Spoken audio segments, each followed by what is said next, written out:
15세기 세계는 대항해 시대라고 불리는 탐험의 시대를 맞이했습니다. 탐험가들은 새로운 항로를 개척하고 새로운 땅을 찾기 위해 나섰고 세계는 연결되기 시작했습니다. 그리고 이렇게 인류의 역사를 바꾼 탐험의 시대를 시작한 인물, 바로 포르투갈의 항해왕 에니크 왕자입니다. 에니크 왕자는 포르투갈에서 아비스 가문의 1대 비제유 공작 인판트동 에니크로 불렸습니다. 에니크는 스페인식으로는 엘리케라고 읽고 영어로 하면 헨리죠. 그리고 항상 더 내비게이터란 별명이 따라붙습니다. 우리나라에서는 항해왕이나 항해왕자 정도로 알려져 있죠. 별명만 보면 마치 대단히 항해를 잘한 탐험가처럼 보이지만 사실 그는 직접 배를 타고 항해하던 사람은 아니었습니다. 나중에 19세기 작가들이 그가 탐험의 시대를 연 인물이라는 의미에서 붙인 별명이죠. 에니크 왕자는 1394년 포르투갈 왕국에서 국왕 주앙 1세의 아들로 태어났습니다.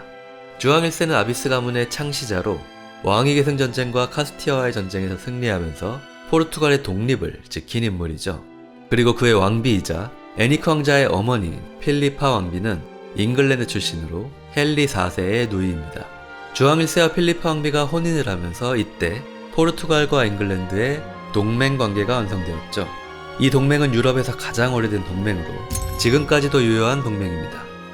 에니크 왕자는 주앙 1세와 필리파 왕비 사이의 5째 아이였습니다. 그러나 첫 두 아이가 일찍 사망했기 때문에 사실상 셋째죠. 이 6명의 자녀들 모두 나중에 두각을 나타내게 되면서 포르투갈 역사가들은 이들을 가리켜 잉클리타 제라상, 즉 빛나는 세대라고 불렀습니다. 빛나는 세대를 훌륭하게 교육시킨 어머니 필리파 왕비는 신앙심이 깊고 지식과 교양을 갖춘 사람이었다고 합니다. 에니크 역시 그 영향을 받아서 기독교 신앙과 기사도에 관심이 많았다고 합니다.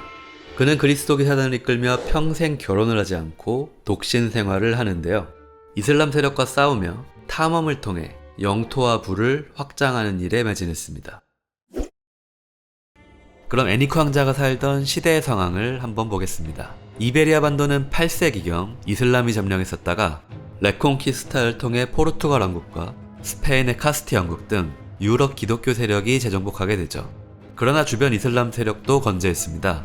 아직 이베리아 반도에는 알람브라 궁전으로 유명한 그라나다 토호국도 남아있었고 북아프리카의 마린 왕조 등 이슬람 국가들, 그리고 지중해 동쪽에서는 오스만 제국이 세력을 확장해가고 있었죠. 이 상황에서 포르투갈은 모로코 북부에 있는 항구 도시 세우타를 공략하기로 합니다. 지브롤터 해협에 위치한 세우타는 전략적으로 상당히 중요한 위치에 있는 도시죠. 지중해와 대서양을 연결하는 항구이자 무역의 중심지였고, 특히 세우타에는 북아프리카의 사하라 횡단무역이 연결되어 있었는데요. 사하라의 상인들은 사막을 횡단하며 금과 노예, 향신료 등을 교역하고 있었습니다. 또한 해적들이 이곳을 근거지로 삼아 지중해 상선이나 해안 마을을 습격하기도 했죠. 포르투갈은 세우타를 공략해서 해적과 이슬람 세력을 몰아내고 경쟁 관계에 있던 카스티 왕국도 견제하며 이곳을 지중해의 중요한 무역 거점으로 삼고자 했습니다. 포르투갈은 5년 동안 철저하게 원정을 준비했고 200여 척의 배와 2만여 명의 병력을 집결시킵니다.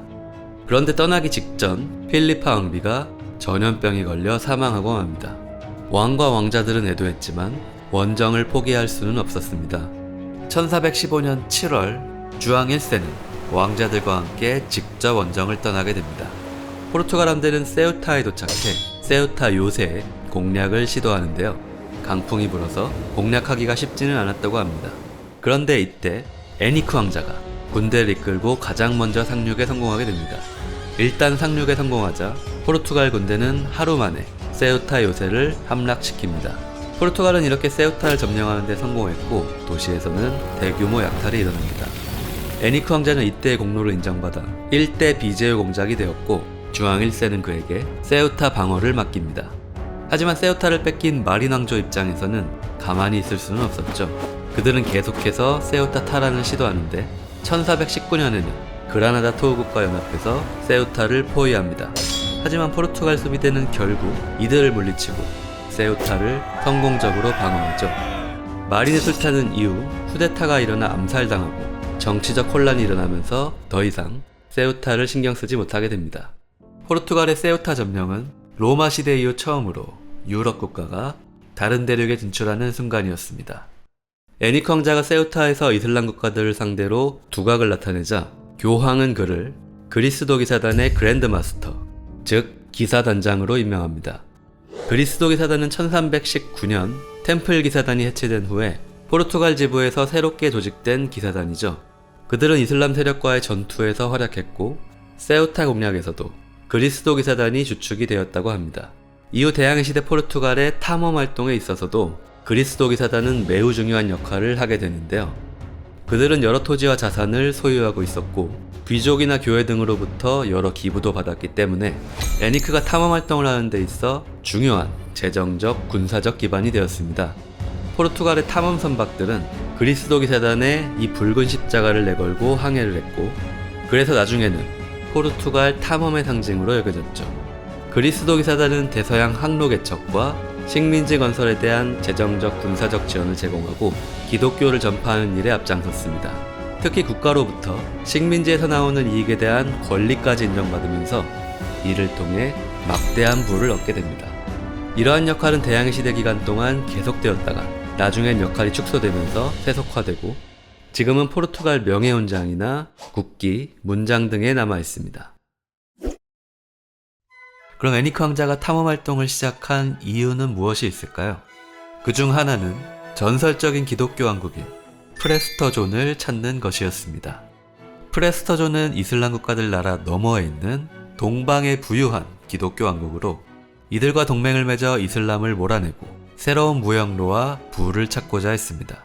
그리고 또 하나는 사하라 횡단무역과 서아프리카 금무역과 연결되는 것이었습니다.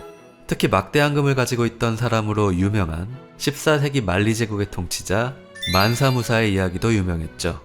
유럽 국가들이 이들과 직접 무역을 할 수 있다면 상당한 양의 금을 손에 넣을 수 있게 됩니다. 하지만 그 사이를 이슬람 국가들이 가로막고 있었기 때문에 대체 경로를 찾아야 했는데요. 유럽의 서쪽 끝에 위치한 포르투갈 입장에서는 자연스럽게 대서양 쪽으로 눈을 돌릴 수밖에 없었죠. 애니크 왕자는 포르투갈 남서쪽 끝에 있는 사그르스의 궁정에서 머물며 탐험 활동에 전념했다고 합니다. 그는 이곳에 요새를 지어 해안을 감시했고 요새 안에는 창고나 교회 같은 시설들도 있었습니다. 한쪽에는 바람의 장미라고 알려진 독특한 원형 구조물도 있는데 사실 용도가 명확하지는 않습니다. 아마 해시계나 방위를 나타내는 용도였을 것으로 보고 있습니다. 사그르스에 대해 전해져 내려오는 여러 이야기들 중에서는 이곳에 항해학교가 있었다는 이야기가 가장 유명하죠. 하지만 그런 학교가 있었다는 공식적인 기록이나 증거는 없습니다. 아마 당시 항해자들은 항해를 학교에서 배우기보다는 바다에서 직접 배를 타며 항해를 배웠을 가능성이 높습니다. 물론 항해자들이 모이고 서로 정보와 기술을 공유하는 그런 항해자들의 거점은 있었을 수 있겠죠. 하지만 그런 곳이 있다면 사그르스보다는 그 옆에 있는 항구 도시 라구스에 있었을 가능성이 더 높아 보입니다. 라구스는 고대 로마부터 중요한 항구 도시였고 애니크 왕자가 보낸 수많은 원정대들도 이 라구스 항에서 출항했으니까요. 사실 애니크 왕자의 전기에 나와 있는 내용들을 있는 그대로 다 믿기는 어렵습니다.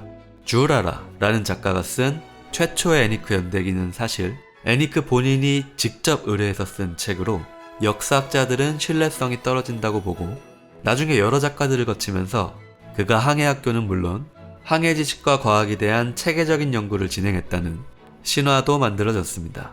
포르투갈의 살라자르 정권 차원에서도 그를 국가영웅으로 만들기 위해 띄워주기도 했죠. 하지만 그런 과장된 부분들이 많다고 해도 애니크 왕자가 대서양 탐험을 시작하고 수많은 항해 활동을 조직했으며 이때 포르투갈의 항해 지식과 기술이 발전한 것도 분명합니다. 항해 기술의 발전은 포르투갈이 대항해 시대의 선도주자가 될 수 있던 주된 원동력이었습니다. 먼저 낯선 바다를 탐험하기 위해서는 적합한 배가 필요하죠. 대항해 시대 초기 포르투갈에서 탄생한 배가 바로 캐러벨입니다. 캐러벨은 작고 가벼운 배로 특히 라틴 돛이라는 삼각돛을 사용했습니다. 사각돛은 순풍에 유리하지만 역풍에는 취약하고 방향 전환이 어렵죠. 하지만 삼각돛은 측풍이나 역풍에서도 바람을 가르며 항해할 수 있어 기동성이 좋았습니다.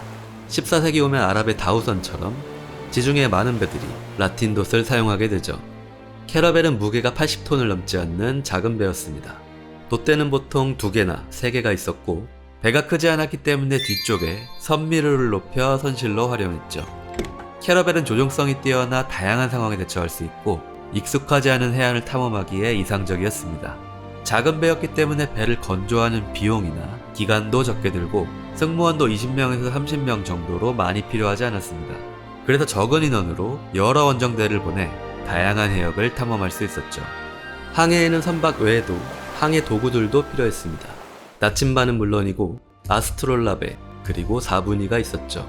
아스트롤라베는 천문기구로 태양이나 별의 고도를 측정하고 현재 위도를 계산하며 대략적인 시간을 파악할 수 있었습니다.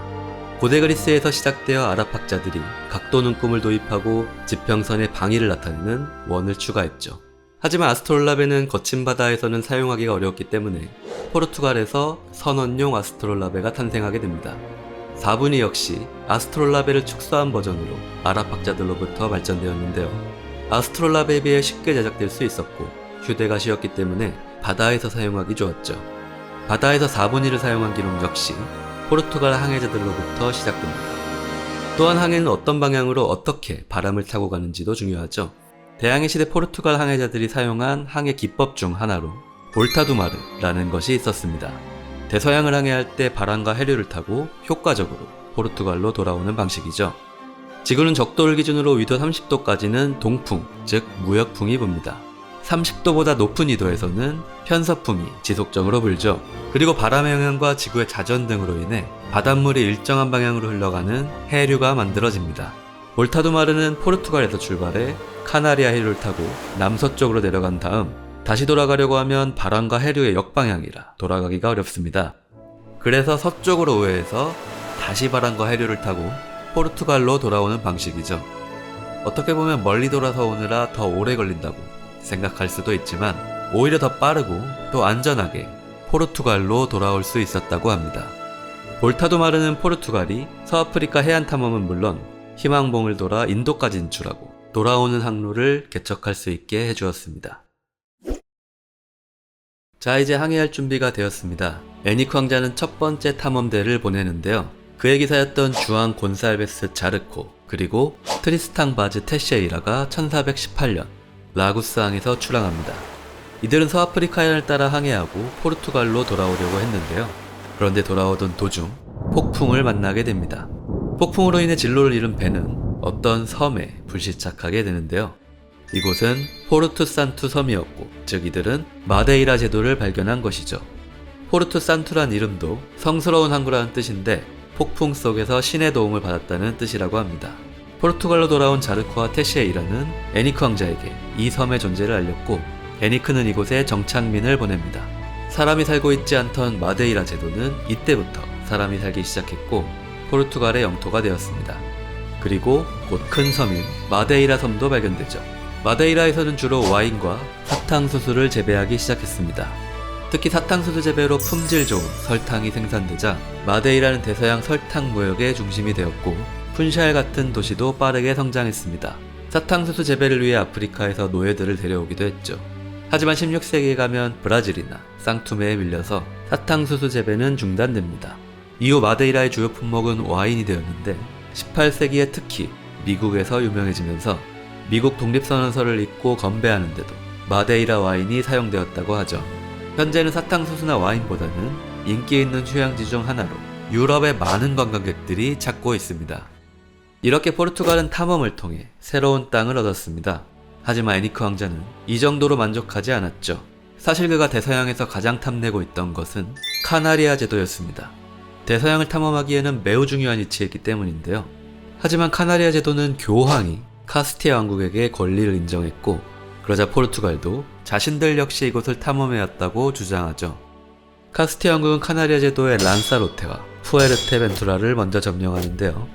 애니크 왕자 역시 카나리아 제도를 차지하기 위해 1424년 군사적 원정을 시도합니다. 그는 카나리아 제도의 라팔마 섬을 공격하는데요. 하지만 원주민인 관체족의 강한 저항으로 인해 철수하게 됩니다. 애니크가 카나리아 제도를 차지하려는 노력은 결국 실패로 끝나게 되고 카나리아 제도는 카스티아 왕국의 통제하에 들어가게 되죠. 하지만 카나리아 제도 대신 대서양에서 또 하나의 땅이 발견되는데요. 바로 아소르스 제도입니다. 아소르스 제도는 이전의 지도에도 나타나고 아마 이 섬의 존재를 알고 있었을 수도 있습니다. 1431년 애니크 왕자는 그리스 도기사단의 사령관이었던 곤살로 멜류 카브랄에게 이 섬을 확실히 발견하라고 지시합니다. 카브랄은 폭풍 속에서도 며칠을 항해했고 8월 15일에는 성모 승천일을 맞아 선원들과 함께 미사를 진행하고 있었습니다. 그들은 아베 마리아를 기도하고 있었는데 갑자기 한 선원이 땅이 보인다고 외칩니다. 드디어 아소르스의 최남단 섬을 발견한 것이죠. 그들은 이것이 기적이라고 생각하고 이 섬의 이름을 산타 마리아로 지었습니다. 아소르스에는 과거에는 사람이 살았을 가능성도 있지만 재발견 당시에는 사람이 살고 있지는 않았습니다. 카브랄은 상륙해서 섬을 조사하고 미래의 정착민들을 위해 가축들을 풀어두고 포르투갈로 돌아옵니다. 아소르스에 대한 정착은 1439년부터 시작되었고요. 곧 북쪽의 큰 섬도 발견됩니다. 여기엔 쌍미겔이란 이름이 붙었죠. 이어 나머지 섬들도 점차적으로 발견되었고 아소르스 제도는 포르투갈의 영토가 되었습니다. 카브랄은 이 공로로 두 섬의 카피탕 도나타리오가 됩니다. 포르투갈의 본토가 아닌 곳은 왕이 직접 통치하기가 어렵기 때문에 왕은 특정인에게 이 영토들을 위임했는데요. 이들을 도나타리오라고 불렀습니다. 도나타리오는 형벌을 집행할 권한이 있었고 세금을 받는 등 사법적, 경제적 특권을 누렸습니다. 아소르스와 마데이라의 도나타리오는 애니크 왕자입니다. 하지만 도나타리오 역시 현지에서 직접 통치하는 사람은 아니죠. 그래서 도나타리오는 다시 대리인을 임명하는데 이들을 카피탕으로 불렀습니다. 영어로는 캡틴이죠. 아소르스의 카피탕은 카브랄, 마데이라의 카피탕은 자르코가 되었습니다. 먼저 발견한 사람들의 공로를 인정해준 것인데요. 카피탕은 정착민을 인도하고 토지를 분배하며 인구를 늘리고 자원을 이용하는 역할을 맡았고 또한 영토에 대한 방어와 질서 유지에 대한 책임도 있었습니다. 포르투갈은 이러한 3단계 시스템을 사용해 해외 영토들을 통치하게 됩니다. 애니크 왕자는 계속해서 대서양, 특히 서아프리카 해안 탐험에 집중했습니다. 하지만 서아프리카 해안에는 커다란 장애물이 하나 있었는데요. 바로 보자도르곳입니다. 서사하라의 보자도르곳은 대항해 시대 이전 유럽인들에게는 세상의 끝과 같았습니다. 이곳은 강한 바람과 해류의 영향으로 이곳을 통과하더라도 다시 유럽으로 돌아가기 어려웠습니다. 또한 격렬한 파도가 치고 바다의 깊이도 얕으며 암초와 바위가 많아 난파할 위험도 높았죠. 많은 배들이 이곳을 지나다가 사라졌고 그러다 보니 이곳에는 바다괴물이 있다는 소문까지 퍼지게 되었죠. 애니크 왕자는 이 위험한 보자도르곳을 돌파하기 위해 여러 번 원정대를 보냈지만 모두 실패했다고 하는데요. 그러자 이번에는 애니크 밑에서 방패잡이로 일했던 지엘 이네스를 보내게 됩니다. 1433년 이네스는 캐러벨을 타고 보자도르곳의 돌파를 시도하는데요. 그리고 그는 역시 실패하고 돌아옵니다. 하지만 애니크는 포기할 생각이 없었던 것 같습니다. 다음 해에 이네스는 다시 한번 도전하게 되고 이번에는 마침내 성공합니다. 그는 보자도르곳의 상륙까지 해서 그 증거로 야생화를 가져왔고 바람과 해류를 파악해 서쪽으로 우회해서 돌아오는 볼타두마르를 통해 안전하게 돌아올 수 있었죠. 이네스는 보자도르곳 너머에도 세상이 있다는 것을 알렸습니다. 그리고 이 사건은 본격적인 포르투갈의 서아프리카 탐험의 시작을 알리는 순간이었습니다. 그런데 1433년 포르투갈의 왕 주앙 1세가 전염병으로 인해 사망하게 됩니다. 첫째인 두아르트가 다음 왕위를 계승하게 되는데요. 두아르트 역시 동생 애니크의 탐험 활동을 적극적으로 지원해 주었습니다. 그런데 문제는 이전에 점령했던 세우타에서 발생하고 있었습니다. 원래 포르투갈은 세우타를 점령하면 북아프리카의 사하라 횡단 무역로가 연결될 것이라고 생각했는데요. 기대와는 달리 무역로는 옆 도시인 탕헤르로 옮겨갑니다. 세우타를 향하던 낙타 캐러밴들이 목적지를 탕헤르로 변경한 것이죠. 세우타의 활기찬 무역은 없어지고 북아프리카의 고립된 도시가 되어가고 있었습니다. 상황이 이렇게 되자 애니크와 막내 인판트 페르난두는 이번엔 탕헤르를 공격하자고 주장하는데요. 하지만 포르투갈 내부에서는 이 원정에 대한 반대도 매우 컸습니다. 특히 둘째 인판트 페드로와 인판트 주앙도 너무 위험하고 비용이 많이 든다며 반대합니다. 이에 대해 애니크와 페르난두는 마린 왕조가 정치적으로 혼란스러운 상태이기 때문에 지금이 기회라고 주장하죠. 결국 포르투갈은 탕헤르를 공격하기로 결정했고 1437년 8월 애니크와 페르난두가 이끄는 원정대가 탕헤르에 도착해 도시를 포위합니다. 도시에 대한 몇 차례 공격이 이어졌는데 하지만 기대와는 달리 탕헤르는 필사적으로 버텼는데요. 세우타를 뺏긴 마린 왕조 입장에서는 탕헤르마저 빼앗길 수는 없었습니다. 마린 왕조의 섭정 알와타시는 구원군을 이끌고 탕헤르로 갔고 그는 포르투갈군을 격파하고 오히려 그들을 포위하게 됩니다. 포르투갈군은 이제 더 이상 식량이 없었기 때문에 결국 항복하게 되었고 애니크는 항복 조건으로 세우타를 다시 돌려주기로 하고 무사히 포르투갈로 돌아옵니다. 하지만 동생 페르난두는 포르투갈로 돌아가지 못했습니다. 왜냐하면 마린 왕조에 인질로 잡혔기 때문이죠. 이 사건은 탕헤르 전투 또는 탕헤르의 재앙이라고도 부르며 애니크의 명백한 참패였습니다. 포르투갈의 왕 두아르트는 합의대로 세우타를 돌려주고 인질이 된 막내 페르난두를 데려오기 위해 포르투갈 코르트스 회의를 소집합니다. 코르트스 회의는 포르투갈에서 중요한 국가 문제를 결정할 때 소집되는 회의로 귀족이나 성직자, 시민 등 각 계층의 대표들이 모여 논의하던 기구였습니다. 하지만 코르트스 회의는 세우타를 돌려줘서는 안 된다는 결론을 내렸고 포르투갈은 결국 합의를 어기고 세우타를 돌려주지 않습니다. 인질이 된 페르난두는 포르투갈로 돌아올 수 없었고 결국 1443년 마린 왕조의 수도인 페스의 감옥에서 사망합니다. 그는 왕자로서 이슬람의 인질로 잡혀 죄수처럼 살다가 사망했기 때문에 포르투갈에서는 대중적으로 성인으로 숭배되었고 거룩한 왕자라는 칭호도 그렇게 붙게 되었죠. 탕헤르에서의 재앙이 있은 지 1년 뒤인 1438년 두아르트는 갑자기 그의 아버지와 어머니처럼 전염병으로 사망합니다. 전해져 내려오는 이야기로는 막내 운명에 대한 상심으로 슬퍼하다가 사망했다고 하기도 합니다. 두아르트가 사망하자 그의 아들인 아폰스 5세가 왕위를 계승하게 되는데요. 하지만 이때 아폰스 5세의 나이는 고작 6살이었기 때문에 누군가 섭정이 되어야 했습니다. 포르투갈의 대중들은 인기가 좋았던 두아르트의 훌륭한 형제들, 특히 둘째 인판트 페드루가 섭정이 될 것이라고 생각하고 있었죠. 하지만 두아르트는 유언장에서 형제들이 아닌 그의 아내 아라곤의 레오노르를 섭정으로 지정합니다. 많은 포르투갈 사람들과 두아르트의 형제들은 이 결정에 반발합니다. 특히 레오노르는 아라곤 왕국 출신의 외국인이었기 때문에 그녀가 섭정을 하면 포르투갈보다는 아라곤의 이익이 될 것이라고 생각했죠. 하지만 이 결정을 지지하는 사람들도 있었는데요. 이복 형제인 아폰소 1세가 중심이 된 귀족들이었습니다. 이들은 선왕의 유언을 받들어야 한다고 주장했고 이를 통해 자신들이 권력을 잡을 수 있다고 생각했죠. 계속해서 대립이 이어지자 인판트 주왕은 코르트스 회의를 소집합니다. 그리고 결국 코르트스 회의는 페드로의 손을 들어주었고 그가 섭정 자리에 오릅니다. 페드로는 화해의 의미로 아폰소 1세를 브라간사 일대 공작으로 임명해 주었지만 레오노르는 카스테아로 피신하고 그곳에서 사망하게 됩니다. 페드로 역시 섭정을 하면서 애니크의 항해 활동을 지원해 주었습니다. 그리고 아폰스 5세가 16세가 되었을 때 섭정에서 물러나는데요.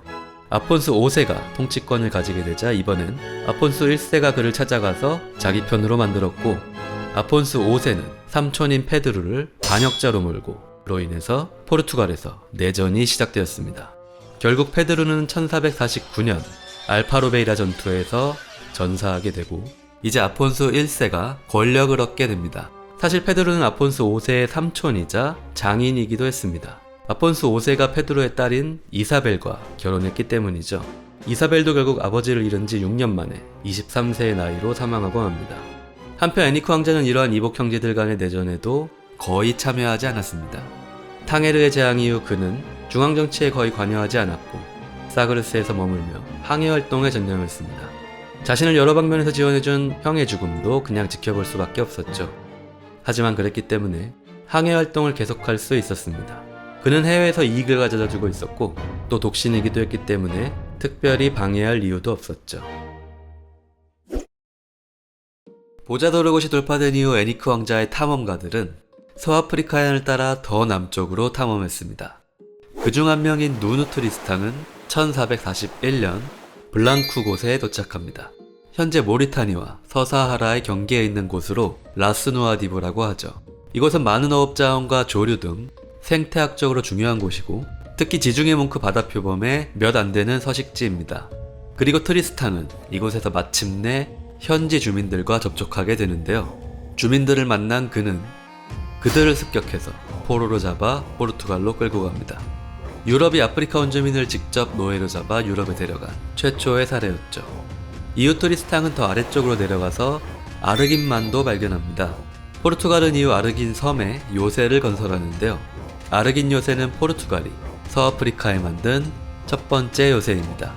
그리고 이곳을 통해 드디어 서아프리카의 사하라 무역 네트워크와 연결되었습니다. 사하라의 상인들은 사하라 횡단 무역을 통해 금과 노예, 상아 등을 교역하고 있었죠. 특히 사하라 이남의 흑인들을 아랍 세계로 보내는 노예 무역도 활발했었는데요. 이런 상황에서 이제 유럽 국가들도 들어와서 노예 무역에 참여하기 시작한 것입니다. 아르긴은 곧 중요한 무역 거점이 되었고, 특히 노예를 사서 다시 유럽이나 식민지에 수출하는 노예 무역 시스템까지 구축합니다. 또한 군사적 요새로서 서아프리카의 탐험과 무역 활동을 보호하는 역할을 했죠. 나중에 아르긴은 네덜란드와 프랑스 등으로 주인이 바뀌고 점점 쇠퇴하다가 버려지게 됩니다. 트리스탕은 이후 아르긴에서 더 내려가서 세네갈강 입구까지 도달합니다. 그러자 드디어 사막이 끝나고 삼림이 나타나기 시작했는데요. 주민 구성도 베르베르인에서 울로프인으로 바뀌었습니다. 트리스탕은 포르투갈로 돌아와 마침내 사하라 이남 아프리카를 발견했다고 선언하죠. 한편 또 다른 탐험가 디니스 디아스는 1444년 베르데곳을 발견합니다. 지금의 세네갈 수도 다카르가 있는 곳이죠. 이후 포르투갈은 다카르의 남동쪽에 있는 고레섬에도 요새를 만듭니다. 고레섬은 포르투갈 인도함대의 중간 기착지이자 대륙 최대의 노예교역 중심지가 됩니다. 현재도 노예무역에 대한 역사가 남아있는 곳으로 유네스코 세계문화유산으로도 등재되어 있죠.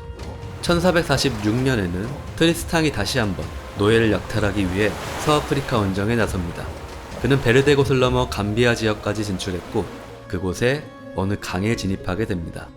그런데 이때 13척의 카누와 무장한 80명의 원주민 전사들의 공격을 받게 되었고 트리스탕은 여기서 사망합니다. 22명의 선원들 중에서 살아서 돌아온 선원은 단 4명. 트리스탕이 죽자 애니크 왕자는 탐험 활동을 잠시 중단합니다. 중단되었던 탐험은 9년 후에 다시 재개되었습니다. 이때 베네치아 출신의 알비세 카다모스토도 탐험에 참여하게 되는데요. 그는 어릴 때부터 지중해를 항해했는데 아버지가 뇌물 스캔들에 연루되고 베네치아에서 추방되었다고 합니다. 카다모스토는 다시 가문을 일으키기 위해 애니크 왕자에 고용되어 탐험을 떠나게 됩니다. 그는 1455년에 캐러벨을 타고 출항해 세네갈강 어귀까지 항해하였고 이곳에서 울로프 왕국인 카요르의 통치자에게 초대되어서 내륙에서 거의 한 달을 지냈다고 합니다. 카다모스토는 이곳에서 머물며 이 지역의 문화와 지리, 기후, 동식물들을 상세하게 기록된 보고서를 작성했고 이 보고서는 유럽 사람들이 서아프리카에 대해 알게 되는 중요한 자료가 되었죠. 그는 카이로를 떠난 뒤 더 남쪽으로 내려갔고 이번에는 세레르족을 만나게 되었습니다. 이들과 접촉하기 위해 통역가가 먼저 상륙하는데요. 그러자 세레르족 사람들은 통역가를 살해합니다. 카다모스토는 바로 그 자리를 떠났고 나중에 그는 세레르족 사람들이 매우 잔인한 사람들이라고 기록하죠. 그는 더 나아가서 감비아강 하구까지 도달합니다. 그리고 이곳에서는 원주민들의 대규모 카누 공격을 받게 되었고 간신히 빠져나오게 됩니다. 힘들게 첫 번째 항해를 마치고 돌아온 카다모스토는 다음 해에 두 번째 항해를 위해 출항합니다. 그는 다시 한번 감비아강으로 가는데요. 다행히 이번에는 공격이 없었다고 합니다. 마침내 주민과 접촉에 성공했는데 이들은 만딩카인들이며 그들의 왕은 말리 제국 황제의 신하였다고 합니다. 말리 제국이라면 만사무사의 나라이고 카다모스토는 황금의 땅을 찾았다고 생각했습니다. 하지만 그들과 접촉하게 되었을 때 막대한 양의 금은 없다는 사실에 실망하죠. 대신 그들과 몇 가지 교역을 하는데요. 그 중에서 유럽의 향수 제조사들에게는 귀중한 사향을 얻었고 사양 고양이의 표본도 얻었다고 합니다. 이후 카다모스토는 더 남쪽으로 내려가서 비사고스 제도와 현재의 기니비사우 지역까지 진출합니다. 그는 이곳에서도 주민들을 만나는데요. 하지만 그들의 언어는 만딩카어를 하는 통역가조차도 이해하지 못했기 때문에 의사소통을 할 수 없었고 몇 가지 장신구만 교환한 뒤에 포르투갈로 다시 돌아왔습니다. 카다모스토는 이렇게 포르투갈의 항해를 기니 지역까지 넓히는 데 성공했고 나중에 그는 베네치아로 돌아가 무역과 외교, 해군 경력 등을 쌓으며 가문을 다시 일으킬 수 있었다고 합니다. 카다모스토는 또한 탐험 도중에 대서양의 카보베르데 제도에 도착했다고 주장합니다. 그런데 또 다른 애니크의 항해사들인 디오고 고메스와 안토니오 데 놀리 역시 자신들이 카보베르데 제도를 발견했다고 주장하는데요. 서로 의견이 충돌하지만 그 공은 결국 안토니오 데 놀리가 차지하게 됩니다. 데 놀리는 원래 제노바의 귀족 가문 출신이었지만 정치적 분쟁으로 인해 추방되어 포르투갈로 왔던 사람입니다. 그는 고메스와 함께 탐험했는데 그가 가장 먼저 리스본에 도착해 보고했기 때문에 공식 기록으로 인정되었습니다. 고메스는 이 소식에 분노했다고 하죠. 고메스 역시 뛰어난 탐험가로 기니비사우 지역까지 진출했고 또한 감비아강을 따라 칸토라 지역까지 진출해서 그곳에서 근무역과 말리 제국의 팀북투 그리고 사하라 횡단무역로에 대한 많은 정보를 수집하고 돌아왔습니다. 그는 자신이 원주민과 평화롭게 교류한 최초의 포르투갈 선장이었다고 자부했다고 합니다.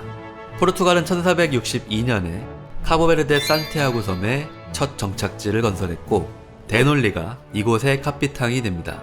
사람이 살지 않던 카보베르데 역시 이때부터 사람이 살게 되었고 포르투갈의 식민지가 되죠. 카보베르데는 대서양 탐험에 중요한 위치에 있다 보니 많은 탐험가와 상인들이 이곳을 찾았고 대서양 노예 무역의 기점으로 발전하게 되었습니다. 또한 해적들의 습격도 자주 받았죠. 카보베르데는 유럽에서 온 이주민들과 아프리카에서 노예로 이곳에 온 흑인들이 혼합된 인종 구성과 문화를 가지게 되었습니다. 또한 뛰어난 자연경관과 해양 스포츠, 그리고 바다 거북이, 산란지 등으로 유명합니다. 다카르가 있는 곳과 이름이 같죠. 이 곳의 이름을 따서 지었기 때문입니다. 영어로는 케이프 베르데지만 포르투갈어로는 카보베르데라고 하고 이것이 공식 국가 명칭입니다. 여기서 베르데란 말은 포르투갈어로 녹색을 의미하죠. 이렇게 탐험을 위해 일생을 보낸 애니크 왕자는 1460년에 사그르스에서 사망했습니다. 그는 독신이었기 때문에 그의 사업을 이어받을 후계자는 없었죠. 비제유 공작과 그리스도 기사단의 소장 자리는 두아르트의 아들이자 아폰스 5세의 동생인 조카 페르난두에게 물려줍니다.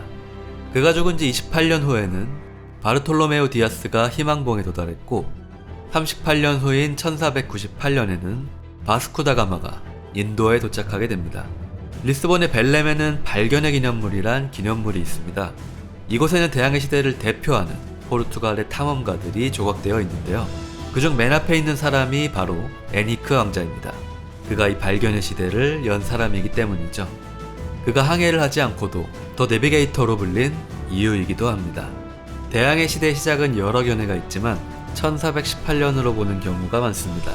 애니크가 대서양으로 첫 탐험을 보낸 것이 그때였기 때문이죠. 그의 영향은 광범위한 식민지와 노예무역이라는 부정적인 결과도 가져왔지만 이제 세계가 연결되기 시작하면서 인류는 큰 전환점을 맞이합니다. 그리고 수많은 탐험가들이 이제 세계 곳곳으로 탐험을 떠나게 되었고 그곳에서 많은 이야기들이 펼쳐지게 됩니다.